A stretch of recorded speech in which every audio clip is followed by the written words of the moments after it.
Hello children's, आज की class में हम लोग इफ एल्स को रिवाइज करेंगे। इफ एल्स के सम कैसे करेंगे, प्रोग्राम कैसे करेंगे और उनको कैसे यूज़ करेंगे। ठीक है, तो I hope that you will be enjoy this session. पड़ेगा मुझे, चलेगा?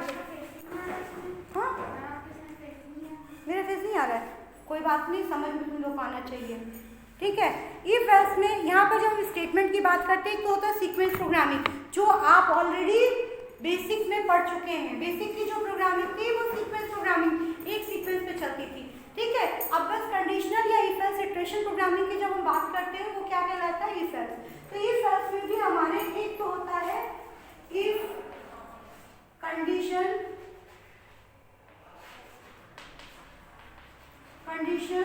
Body open and close.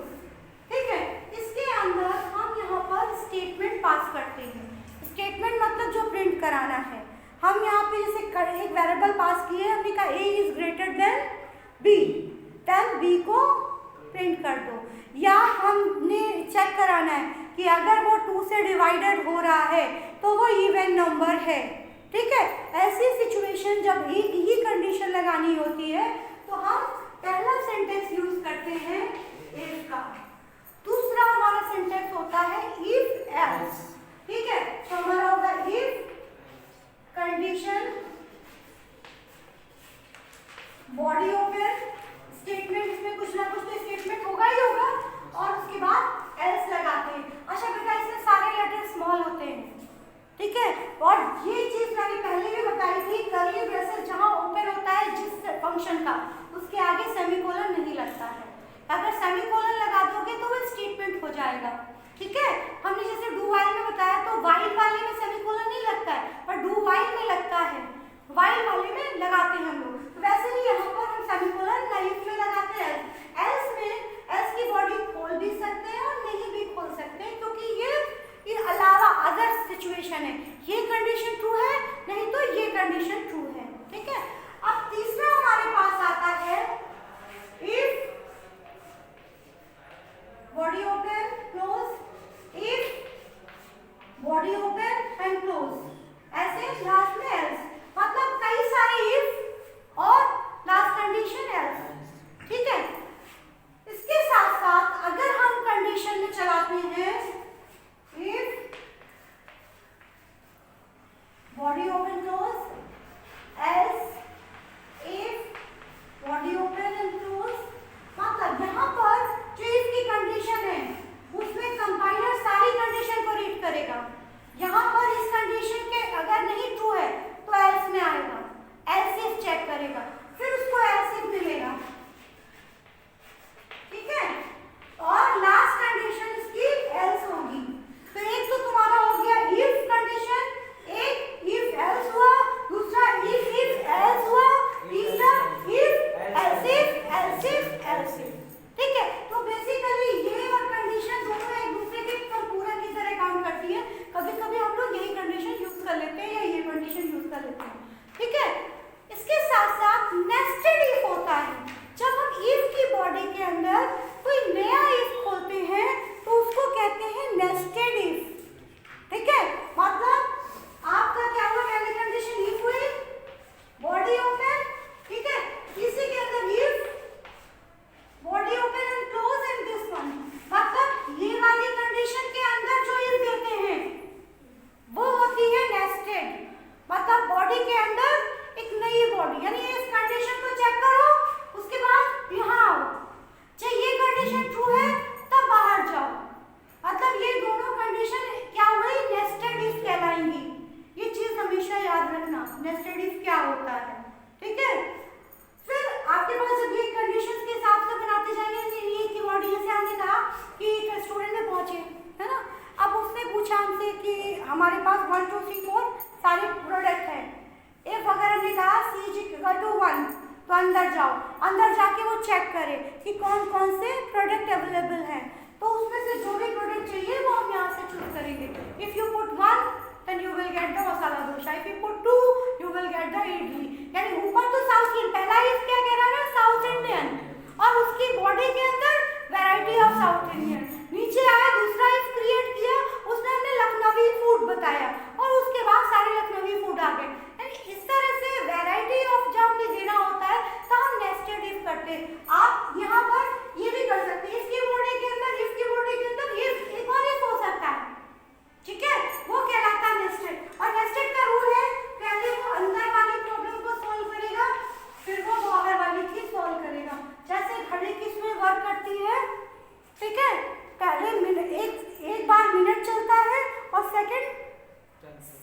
चलता है ना, तभी वो चेंज होता है।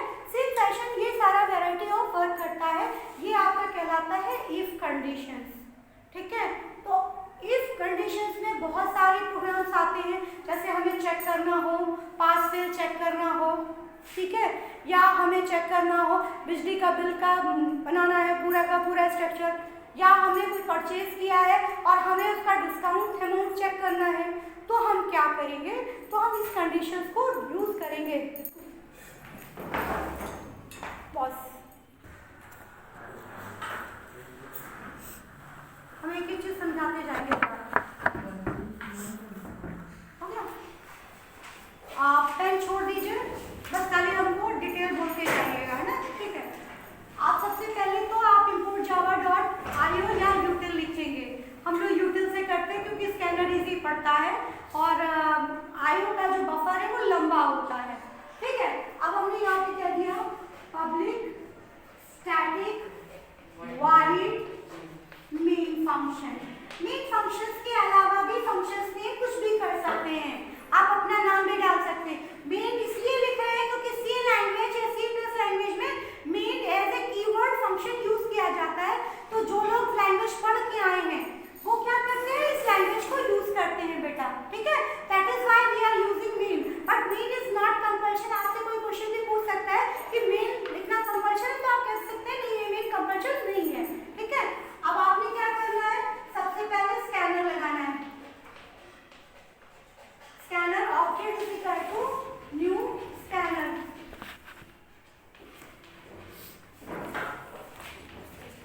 सिस्टम डॉट इन।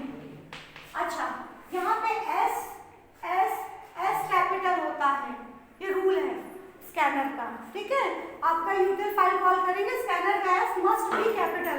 अगर आप इस पर दे देते हैं, स्मॉल कर देते हैं, तो आपकी सिंटैक्स एरर आएगी। जैसे ही आप कंपाइलिंग करेंगे तुरंत एरर आएगी। ठीक है, आपने यहाँ पे बॉडी नहीं खोल रहे, इसलिए सेमीकोलन लगाएंगे।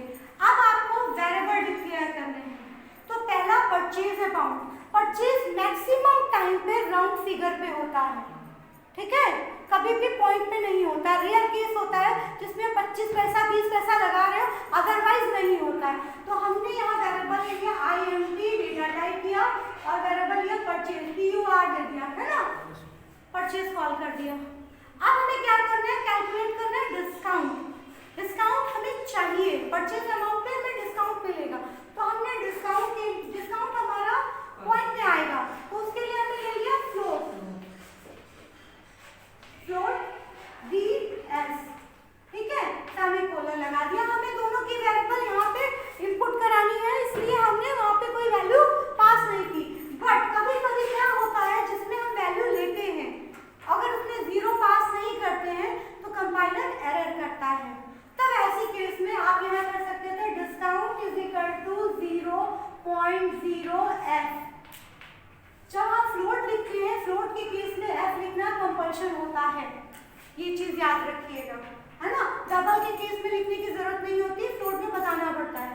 तो आपने ये पुट कर दिया। अब आपको परचेज अमाउंट पुट करना है, तो अब आपने क्या कर दिया, purchase is equal to object dot next INT function. अच्छा, वो मैंने इसलिए डाला क्योंकि ये ऑब्जेक्ट होता है। आपसे कोई भी पूछे ये जो वेरिएबल पास हो रही है क्या है, ये ऑब्जेक्ट है। ठीक है, इसलिए हो आप इसका अल्फाबेट चेंज कर सकते हैं, SC भी डाल सकते हैं, BR डाल सकते हैं, ABC कुछ भी डाल सकते हैं, but indication of O is a object. आपसे कोई पूछे SC क्या है, तो आप खट से बताएंगे कि क्या है, ऑब्जेक्ट है। ओके, आपने यहाँ पे इसको कर दिया। अब आपको क्या करना है, कंडीशन चेक करनी है, जो अमाउंट तुमने डाला है, ठीक है, उसके अकॉर्डिंग डिस्काउंट चेक करना है। तो हम क्या करते हैं, सीधे सीधे इफ परचेज इज क्या है, less than is equal to 5000। ठीक है, अगर 5000 है तो हमारा डिस्काउंट जो है DS is equal to purchase into कितना परसेंट है, 2% है ना, तो 0.2 भी लिख सकते हो या 2/100 भी लिख सकते हो। ठीक है, आपने इसकी बॉडी क्लोज कर दी। अब आपने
बोल सकते हैं, कंपल्शन नहीं है इसमें, ठीक है।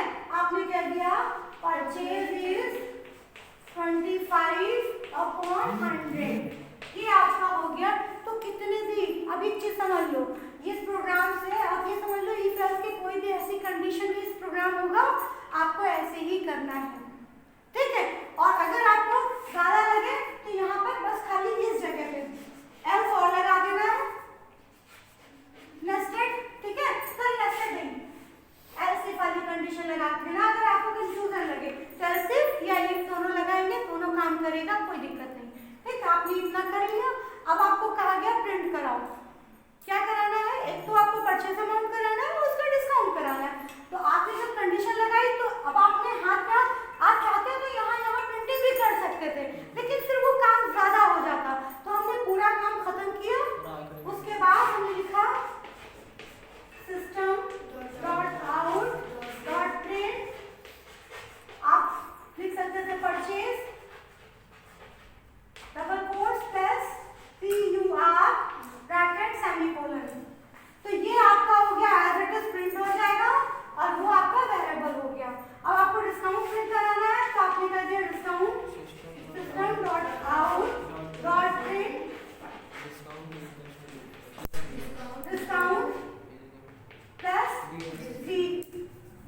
GS।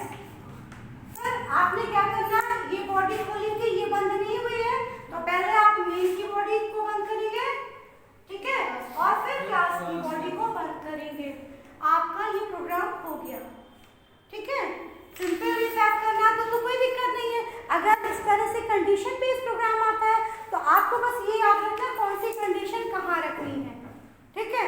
खाली बिजली का बिल होता है, टेलीफोन का बिल होता है, तो उसमें वो कंडीशन थोड़ी कैलकुलेशन की ज़्यादा रख देते हैं, मतलब यहाँ पे कैलकुलेशन पहली यूनिट पे इतना, फिर इसके बाद की नेक्स्ट यूनिट पे इतना, फिर तो उसमें खाली कैलकुलेशन थोड़ा सा ज़्यादा होता है। बाकी 90% जितने भी क्वेश्चन होते हैं वो सब इसी तरह से होते हैं, खाली बिजली का बिल, टेलीफोन का बिल, जिसमें यूनिट के हिसाब से कैलकुलेशन होता है कि तो पहली 10 यूनिट पे 20 रुपये, फिर उसके बाद की यूनिट पे 30 रुपये, उसके बाद की यूनिट पे 40 रुपये। तो हमें पहली वाली यूनिट में तो दिक्कत नहीं होगी, दूसरी यूनिट पे हमें क्या करना होता है, उसमें से घटाना पड़ता है। फर्स्ट यूनिट पे 20 लगाना होता है, उसके बाद वाली पे 30 लगाना होता है, यानी कैलकुलेशन वहाँ पर थोड़ा सा ज़्यादा होता है। और अगर अर्थमेटिक कैलकुलेशन आता है तो आपसे एरर नहीं होगी। Now is it clear? आ गया पक्का सबको? आ गया ना? तो अब इस तरह के कोई क्वेश्चन आएगा कर लोगे ना, कहीं फंसोगे तो नहीं, ठीक है। इसलिए और पढ़ा रहे हैं क्योंकि 10th में जाओगे तुम लोग, और 10th में हो सकता है लॉकडाउन ना हो, ठीक है, तो आपके ऊपर बोझा बड़ गिरेगा। तो वो बोझे को बचाने के लिए हम लोग ये मेहनत कर रहे हैं। और प्लीज़ जो लोग ऑनलाइन आते हैं तो ऑनलाइन ये मत देख लिया करो कि मैम ने कौन सा क्वेश्चन कराया, ठीक है।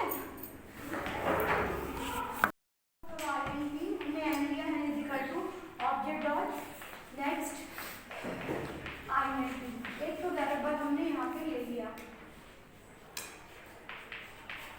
है ना, नंबर हमने इनपुट करा लिया। अब नंबर इनपुट कराने के बाद हमने कहा पहला पैलिंड्रोम फाइंड करना है ना। तो पैलिंड्रोम फाइंड करने के लिए हम क्या करेंगे, तो एक तो हमको हमें कुछ वेरिएबल्स चाहिए, तो हमने यहाँ पे एक वेरिएबल दिया है जिसमें हम मॉडुलस निकालेंगे, ठीक। एक वेरिएबल हमको चाहिए जिसमें हम सम करेंगे, एक वेरिएबल हमको ये चाहिए जिसमें हम n की वैल्यू को पहले से स्टोर करके रखेंगे। यानी हमने यहाँ पे इसके लिए हम p लेते हैं, सपोज हमने p वेरिएबल ले लिया है ना, हमने 3 वेरिएबल ले लिया। एक में हम वैल्यू को सम करेंगे, क्यों करेंगे वो आपको समझ में आएगा। एक में हम वैल्यू का मॉडुलस निकालेंगे, क्यों मॉडुलस निकालेंगे ये भी अभी आप क्वेश्चन में पढ़ेंगे, ठीक। और दूसरा हम यहाँ पर जो लास्ट क्लास में थे उनको थोड़ा थोड़ा समझ में आ जाएगा अभी। हमने क्या किया, m is equal to n कर दिया, m की वैल्यू n में स्टोर कर दी, ठीक। मतलब अब जो इनपुट नंबर है वो m में भी है और n में भी है, ठीक है। अब हमें क्या करना, हमने कंडीशन लगाई while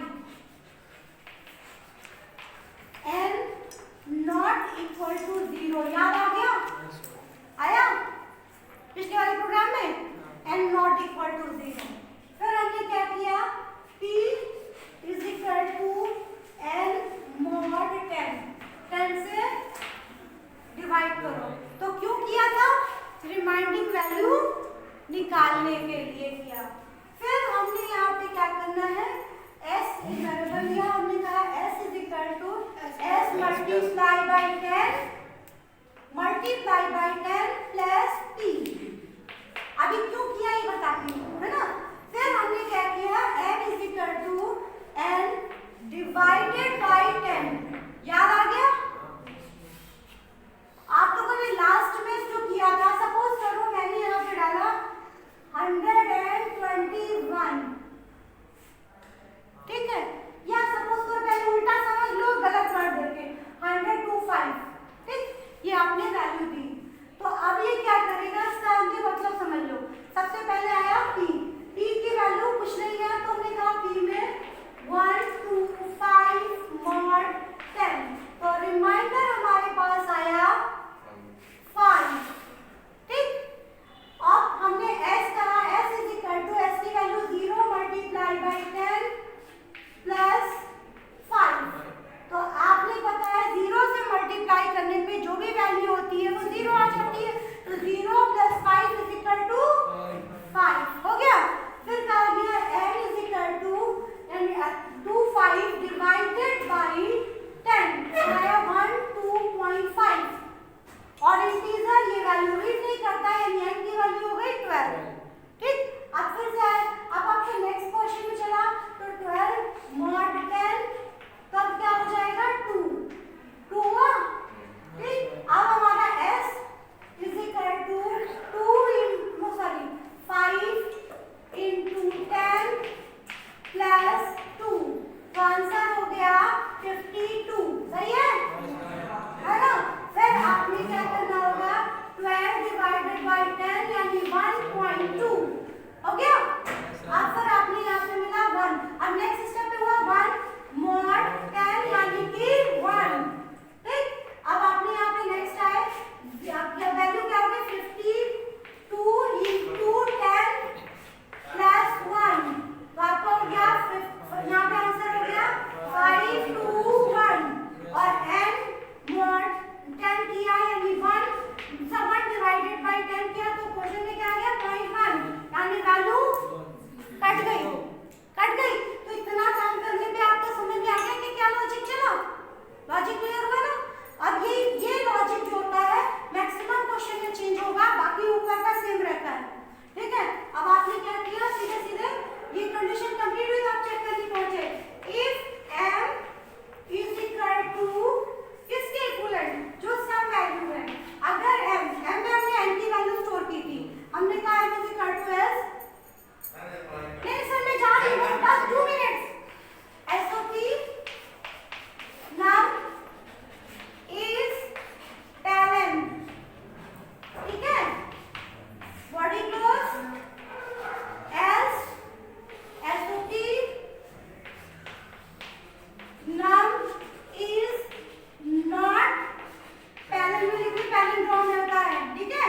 अब मेन की बॉडी क्लास की बॉडी क्लोज कर दी, तो अभी ये वाले जो कंडीशन का ये वैल्यू है, तो उल्टा वैल्यू क्या हो गई, आपने देखा 521, ठीक है, और पैलिंड्रोम का मतलब 101 इज इक्वल टू 101, तो वो पैलिंड्रोम है, जैसे नितिन आगे और पीछे से सेम ऐसी वैल्यू होती है तो वो पैलिंड्रोम होगी।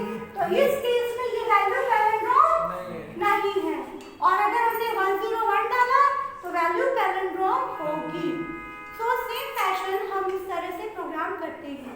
तो आपसे मैंने कहा ना मैक्सिमम प्रोग्राम में ये कंडीशन कॉमन रहती है, ठीक है, बस खाली यही चेंज होती, चाहे कांस्टेंट नंबर हो, है ना, और चाहे सम ऑफ प्रोडक्ट हो, सम ऑफ डिजिट हो, प्रोडक्ट ऑफ डिजिट हो, ऐसी कंडीशंस होंगी।